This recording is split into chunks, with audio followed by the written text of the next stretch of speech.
That's right. The province was so concerned with the spread of COVID-19 at this facility that today it announced that a local hospital network would be taking over interim control of this facility. But many of the families that I've spoken to have said that their concerns predate the COVID crisis. And so last night they got a chance to voice some of their concerns to the upper management of the company that runs this facility. And on that call, they had at times some combative and some angry complaints to raise. However, it was what happened after that virtual town hall that has led to the now departure of the executive vice president of the company that runs this facility.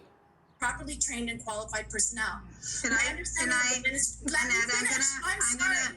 me take your question now. I'm going to talk to you about staffing and I'll give you... Joanne Dykeman, Vice President of Operations with Sienna Senior Living, fielding concerns last night from families of people living in Woodbridge Vista Care community.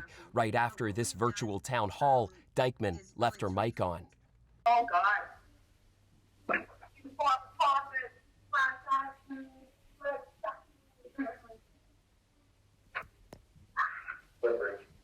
Yeah. I think I did okay. Joanne closed her laptop and assumed that would disconnect the call, which it didn't. I had my Bose speakers on and I heard every word she said. Nick Popolo's mom, living in the home, tested positive for COVID-19. He heard the powerful executive mocking families, in addition to implying families were hoping to score money with a lawsuit. Sienna is already the subject of lawsuits for its handling of the COVID crisis from families at a home in Ottawa and Scarborough. It just shows the type of ignorance that the board of directors have and the lack of compassion that they have for the people that are in here. They don't care. Stop forward, save our seniors before it's too late.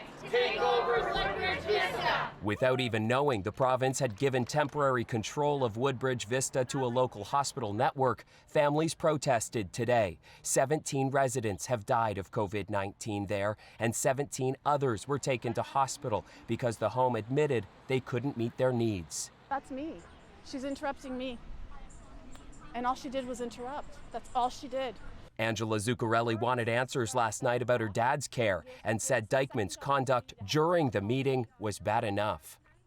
But if she's shutting me down, imagine what they're doing to those people who are voiceless in there.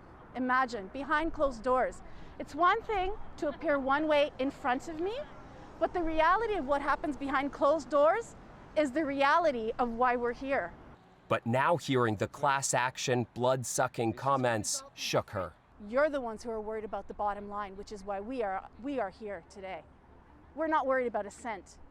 The union representing health workers there reports more than 24 staff were infected with the coronavirus. But Rep. Ken Evett says Dykeman's comments were the last straw.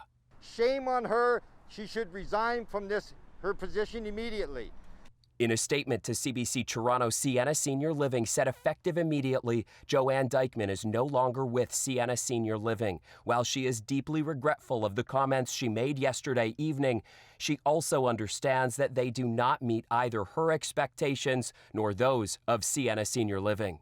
To say it was shocking would be an understatement from what we last saw of her. Lucia Farcassi's mom died last Monday. It's 85 degrees up there. It's unbelievably hot. We were wilting in there, wilting. I can imagine her. The night of her passing, Farcassi and her husband got to say goodbye. We were singing to her, but then I realized, she needs to go be with my dad. Her mom tested negative for COVID-19 3 times just days before her passing. Neglect, dehydration, or a broken heart. That's what she passed of. Yeah, broken heart for sure.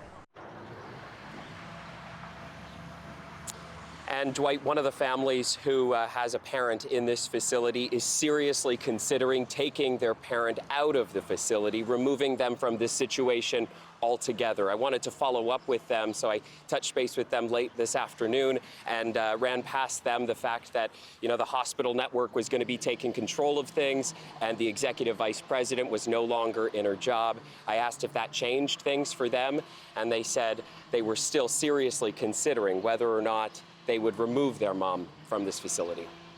Chris, thank you for that. Thanks.